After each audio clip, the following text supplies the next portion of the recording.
Welcome to County Culinary Community.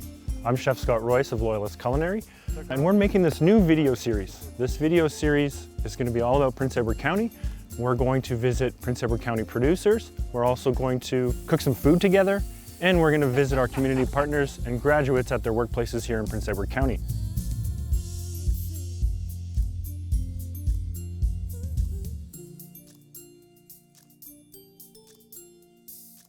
On to the next video segment. We just got back from Aaron's place, the Blue Wheelbarrow. We bought these lovely cherry tomatoes from him, and we wanted to do a dish focused on these cherry tomatoes. So we're gonna make a simple pasta dish, and we're gonna make a pan sauce using these cherry tomatoes today. For me, this dish is something that I hear about all the time. I'm sitting in my office, Chef Karen is teaching culinary techniques, and this is the dish that she introduces to our students to show them all about the intricacies and how beautiful fresh pasta can be. We've got 450 grams of flour. We're also using 5 eggs in this recipe, 1 teaspoon of extra virgin olive oil, and 1 pinch of salt. And I'm gonna take my pre-measured 450 grams of flour here, and I'm gonna pop it in my bowl. And I'm gonna start by making a little bit of a well in the middle. Olive oil, 15 mils, just about that much, perfect.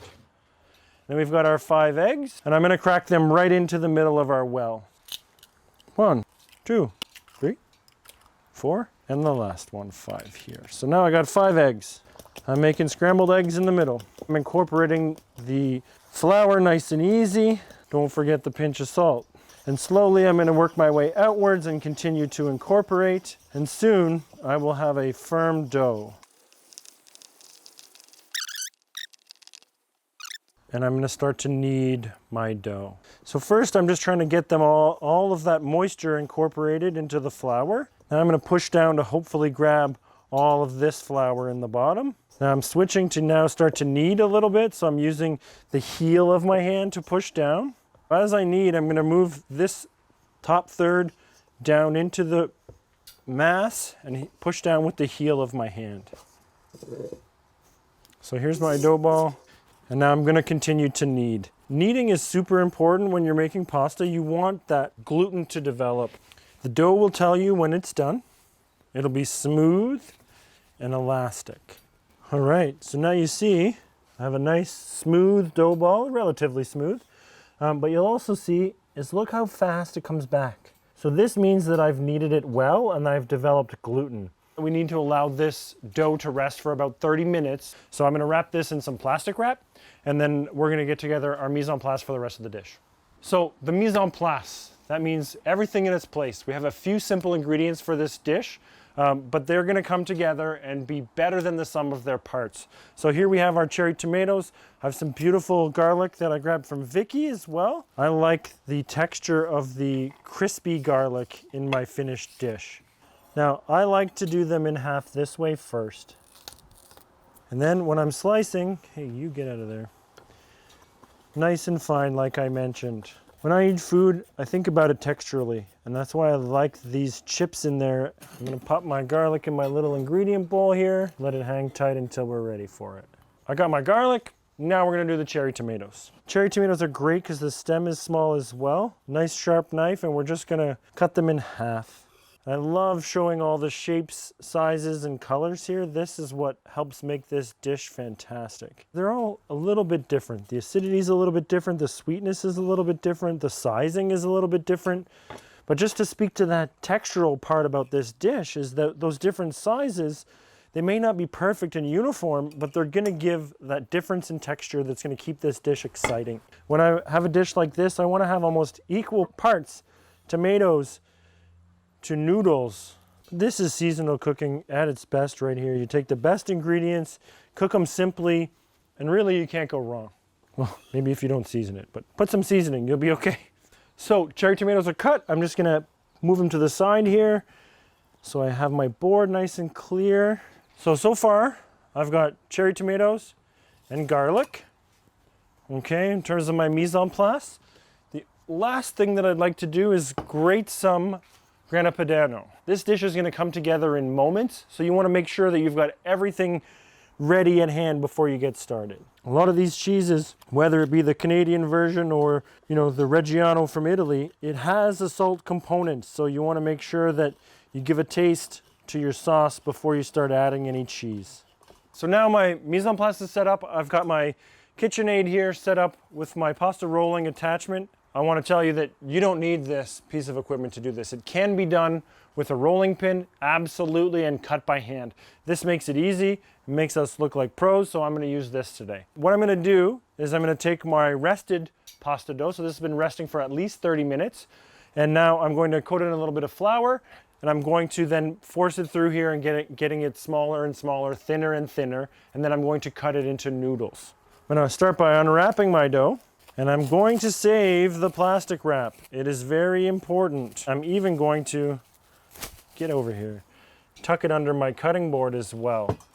So once you start working with the pasta dough, you want to make sure that you keep it covered. If you don't keep it covered, it'll develop a skin and then get cracked and sad looking, and that's not what we're into. So I've got my dough ball here. I'm going to cut it into a few pieces. I'm going to say 4. Okay. Got my 4 pieces. The 3 that I'm not using are going to go under the plastic wrap. And not only under, I'm going to make sure that they get tucked under as well and I don't have air touching them. Okay. Lovely. My first piece, I'm going to dunk it in a little bit of flour. And then I'm just going to push it down. So if you look at how this action is, Ben, come on in here. So now you don't see what you saw before. Sure, it's coming back to where it started with, but it's not as bouncy as this original one. Okay, so it's nice and relaxed and it's easier to work with. First, what I'm going to do is make it into about the size and shape that's going to fit into my machine. So I'm just going to push down here nice and easy. I'm also going to try to make it as square as I can so that I get a nice sheet in the end. Now, you're not going to be able to hear me in this next part, but what I'm doing is going down on the machine increment by increment. So it has numbers here, starting at 10, going all the way down to 0. You want to go as thin as you can while getting a nice full sheet. Usually it's about 1 or 2. A lot of times you'll see people using the backs of their hands for pasta. The idea is that I'm not going to then poke through with my fingertips. Now, to cut this into my noodles, I'll show you a couple of ways. If I rolled this pasta by hand, I would then take it, make sure it's coated, and then I would do a little fold. I'm not sealing it, I'm just making a nice line here. I would cut off my ends because they're not going to look nice, and then I'm going to do the thickness I'd like. Then once you're done, you want to toss them with a little bit of flour as well. Make sure that your edges aren't stuck together.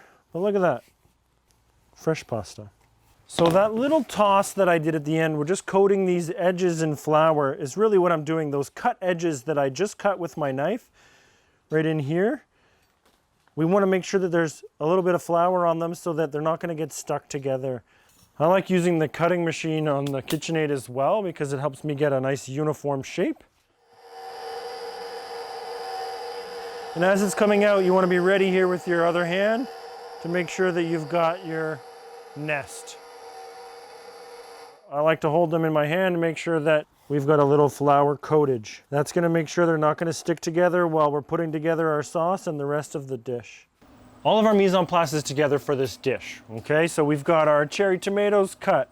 We've got our slivered garlic. We've got our cheese ready to go. We've got our pasta noodles ready to go. And this thing is going to come together real quick. Don't forget, have your bowls ready as well. So once we're ready to go, we're just going to send this on out. So first up is our garlic. And we've got some good quality olive oil here. We've got a frying pan here at, we're going to say, low to medium heat. Okay, I've got about maybe 3 tablespoons of olive oil in here. This dish is tomatoes alla olio. So anytime you see alla olio on the menu, your server will probably tell you that it's an olive oil sauce or an oil-based sauce. That is true, but to make it well, you need to have an emulsified sauce, okay? So we're gonna accomplish that by using a little bit of the magic pasta water to help emulsify our stuff together, and I'll show you that as we go along. So come to the frying pan. So first I'm gonna develop my aromatics here by frying them off in this lovely fragrant olive oil. I'm going to use my cherry tomatoes to stop the cooking of the garlic, but I still want them to get a nice searing brown on them. So right at the end, I'm gonna bump the heat on it so it's nice and hot, and then I'm going to cool it down using my cherry tomatoes and then start to build that sauce.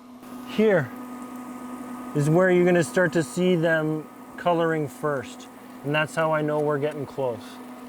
I'm also going to incorporate some chili flake into this recipe as well. I'm going to put the chilies into the garlic flavored oil just before I do the cherry tomatoes. Okay, so I've got that browning that I'm looking for. So now it's gonna happen quickly. So I got my chili flakes in there. Don't let them burn on you. Temp is right up.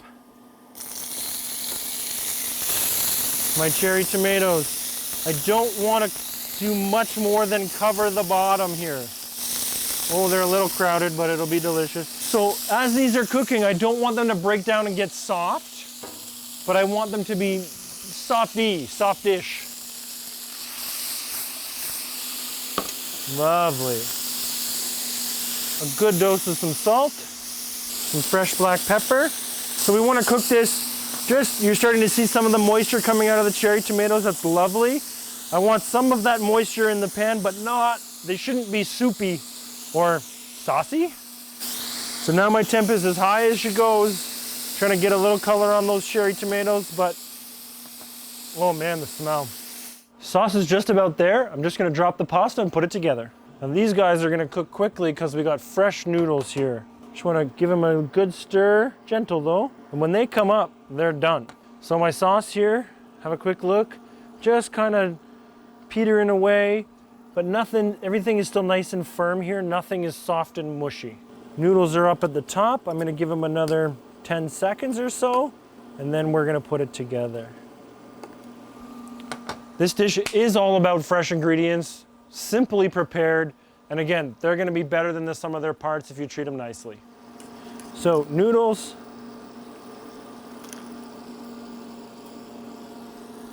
right to it. See how that water is a little bit cloudy? It's got some starch in it. That starch is rinsed off of our pasta noodles, and I like that because it helps to hold our sauce together. And I'll let them be friends in there, get that beautiful tomato liquid coating them, that starchiness from our pasta water. Oh yeah. So you see the tomatoes are just starting to break down, but look at the beautiful color. We've got some caramelization happening. So I talked earlier about not adding too much salt. I'm gonna start with a touch of cheese. How are you? A little bit of salt. And that cheese is gonna help bind the mixture and hold it together. You see now, the sauce, it's not oily. Look at this right here. It's not oily, it's tomato and starchiness and love. A couple last steps before we go to the plate here. I have a little bit of basil. Trimming them nice and fine. The finer the better. Oh man, plating this thing. Here's how you do it. A nice big pinch of pasta, straight in the middle. I'm deploying it halfway down, then give it a little turn. And I'm gonna make sure that all of these beautiful tomatoes that Aaron provided us with see this plate. And now we're gonna give it some cheese. Don't be shy. You'll still see all of the beautiful tomatoes once this melts a little bit. Fresh basil. Why not? And here's our dish for the day. So we got some seared cherry tomatoes in their own sauce with some fresh fettuccine. Enjoy.